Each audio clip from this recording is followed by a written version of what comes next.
హైదరాబాదులోని బాలాజీ నగర్లో ఇఫ్టు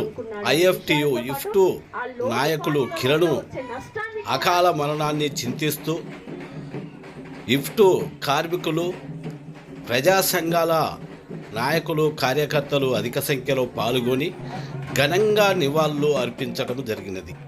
వారి అనుభవాలను పంచుకొని దహన కార్యక్రమాలు అయిపోయే వరకు అక్కడే ఉండి ఘనంగా అంతిమ వేడుకలు పలికినారు.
కేసులకు గురయ్యాం.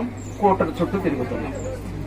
ఆ తిరుగుతున్న క్రమంలో మా మధ్య ఏర్పడిన ఏదైతే ఆ సంబంధం ఉందో చాలా విషయాలు చర్చించుకునేటోళ్ళం.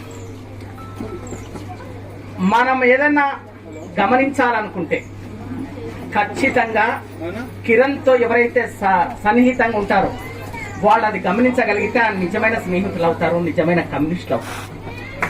లేకపోతే అది స్నేహమే కాదు. ఎందుకు అంటే మేము అప్పుడప్పుడు చెప్తూ ఉంటాం, ఎర్ర చొక్క వేసుకున్న వాళ్ళంతా కమ్యూనిస్టులు కాదు, కానీ తుపాకి పట్టిన వాడ ఎవరైనా సరే వాడు నక్సలైట్ కాదు. ఆచరించగలిగి ఉండాలి, నిబద్ధత కలిగి ఉండాలి, కమిట్మెంట్ ఉండాలి. అది లేనప్పుడు వాడు కమ్యూనిస్టు కాదు, వాడు నక్సలైట్ కాదు. అందుకే మంచి కమ్యూనిస్ట్ ఎవరైనా ఉన్నారా అంటే కామ్రేడ్ కిరణ్ మాత్రమే.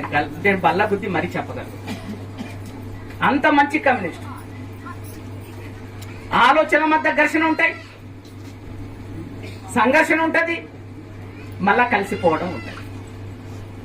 ఆ గమనం ఎలా ఉంటుందప్ప అంటే ఒక సందర్భంలో తనకు వచ్చిన జబ్బు గురించి మాట్లాడుతూ ఒక ఫంక్షన్కి వెళ్ళాడు, మంచిగా తిన్నాడు. ఆ తింటున్న క్రమంలో ఎక్కువ మొత్తం కూడా తినలే, మంచిగా అనిపిస్తుంది, కానీ ఎందుకో కడుపంతా ఉబ్బరంగా ఉందంట, మొత్తం పొట్టంతా గట్టిగా పట్టేస్తున్నట్టు అనిపిస్తుందట. ఏంద్రా ఇట్లా ఏంటంటే చాలా మంది మిత్రులు అన్నారట, ఒక సోడా గోలి సోడా లాంటి తాగితే కాస్త గ్యాస్ ప్రభావం తగ్గిపోతుంది అన్నారట.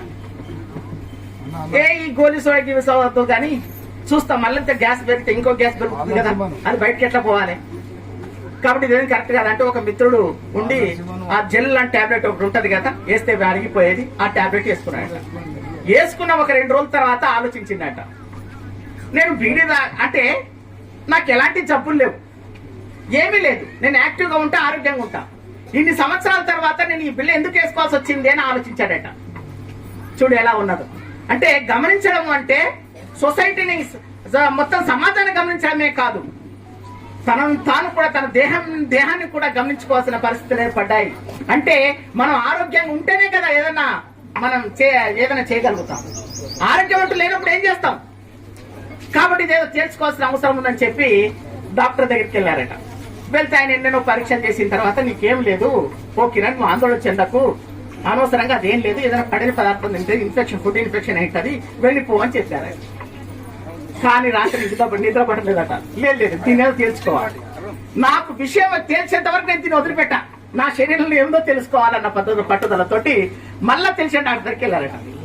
ఇంకొక డాక్టర్ దగ్గరికి ఆయన ఏం చేశాడట, మొత్తం దాదాపు 1000 రూపాయలు ఖర్చు పెట్టించి పరీక్ష చేయించాడట. పరీక్షలు చేస్తే అందులో కూడా ఏం తెలియదట. నీకేం కాలేదయ్యా, నువ్వు భయపడాల్సిన అవసరం లేదు, ఏమి నువ్వు హ్యాపీగా ఉండిపో అని చెప్పాడట. అయినప్పటికీ కూడా నమ్మలే. సరే చూద్దామని చెప్పి మరొక్కసారి గిట్లనే ప్రయాణం చేస్తున్న క్రమంలో మరొక్కసారి కడుపు ఉబ్బరంగా అనిపిస్తే ఇదేదో అవుతుంది కానీ ఏ డాక్టర్ చెప్పడం లేదు, నేను మరొక్కసారి మాట్లాడాలి అని చెప్పాను. డాక్టర్ దగ్గరికి వెళ్ళి, అయ్యా మీరు నాకు తప్పుడు సమాచారం ఇస్తున్నాడు, అసలు నాలో ఏముందో చెప్పండి, మీరు నాలో ఏదో ఉంది నాకు తెలుస్తుంది, ఇన్ని పరీక్షలు చేశారు, నేను టెస్ట్ చేస్తే మరి నాకు ఏముందో నాకు చెప్పేటో మీరు చెప్పలేకపోతున్నారు బాధించాడట. సరే నీకేముందో మేము చెప్తాం కానీ మొత్తం స్కాన్ తీసేసుకోండి, బాడీ మొత్తం స్కాన్ చేయించామని చెప్పాట. అప్పటికి 7,000-9,000 రూపాయలు పెట్టి ఆ స్కాన్ మొత్తం తీశారు. అందులో లివర్ లో అప్పుడే ఫస్ట్ స్టేజ్ లోనే క్యాన్సర్ అనే విషయం తెలియదు. చూడండి ఎలా ఉంది. ఇది స్వయంగా మనకు మా యొక్క జవహర్ నగర్ ప్రజా హక్కుల పరిరక్షణ పోరాట కమిటీ సభ్యులతోటి మేము కోర్టుకు వెళ్తున్న క్రమంలో ప్రయాణ సందర్భంలో పంచుకున్న విషయాలు. వెంటనే మరి దీని పరిష్కారం లేదా అన్నాడట. ఉంది, పరిష్కారం ఉంది, చాలా తొందరగా నువ్వు గమనించావు, మాకే అర్థం కాలేదు, నీకు టెస్టులు చేసిన వాళ్ళం, నువ్వు ఎట్లా గమనించినావు కిరణ్, చాలా అద్భుతంగా గమనించినావు, నీకేం కాదు, నీకు ప్రాథమిక దశలో ఉంది కాబట్టి నువ్వు జయించగలుగుతావు అన్నాడట. నేను జయిస్తానా లేదా తర్వాత పెట్టండి, పక్కన పెట్టండి సార్, అసలు నేను బీడి తాగాను, నేను పొగ కూడా పీల్చను, ఏది తాగను, తాగను కూడా, మందు కూడా తాగను, నాకు ఎలాంటి అలవాట్లు లేదు, మంచి తిండి తింటా, మంచిగా ఉంటా, దేహాన్ని కూడా బాగా కాపాడుకుంటా, మరి నాకు క్యాన్సర్ ఎందుకు రావాలి అని డాక్టర్ దగ్గర వాదోపాదాలు పెట్టుకున్నాడు. అదేనయ్యా నాకు తెలియటం లేదు, నువ్వేం చేస్తుంటావు అని అడిగినాడు. నేను డ్రైవింగ్ ఫీల్డ్ లో ఉంటాను సార్, అయితే ఈ కాలుష్యం వల్ల నీకు ఆ క్యాన్సర్ వచ్చింది అన్నాడు. ఎలా సార్ అంటే, నువ్వు డ్రైవింగ్ ఫీల్డ్ లో ఉంటావు కదా, రోడ్డు మీద తిరుగుతుంటావు కదా, అంటే ఆ వాహనాలు వచ్చే పొగ ఏతున్నదో ఆ పొగ ద్వారా నువ్వు తాగకపోయినా, నువ్వు పీల్చకపోయినా, నువ్వు రోడ్డు మీద తిరుగుతుంటావు కాబట్టి ఆ పొగ వల్ల కూడా నువ్వు పీల్చకపోయినా దాన్ని 1000 రెట్లు, తాగిన వాడికంటే 1000 రెట్లు ఎక్కువ పీల్చినవాడు అవుతావు కాబట్టి నీకే ముందు వస్తుంది అని చెప్పిన పరిస్థితి. అంటే ఆ డ్రైవింగ్ ఫీల్డ్ లో ఉన్న వాళ్ళకి ఎక్కువ శాతం ఆ క్యాన్సర్ తోటే చనిపోవడానికి చాలా అవకాశాలు ఉంటాయండి. అలాగా అనుకుని తర్వాత ఏం చేశాడు, సరే సంబంధిత వాళ్ళ పార్టీ శ్రేణులతో మాట్లాడారు, చేశారు, మంచి ట్రీట్మెంట్ కోసం ప్రయత్నం చేశారు, అక్కడ దాకా వెళ్ళిపోయింది. కానీ చివరిలో ఒక 2 నెలల కిందట కోర్టుకు వెళ్తున్నప్పుడు మేమంతా కూర్చొని తన ఆరోగ్యం రోజు క్షీణిస్తా ఉంది, అది అర్థమవుతా ఉంది.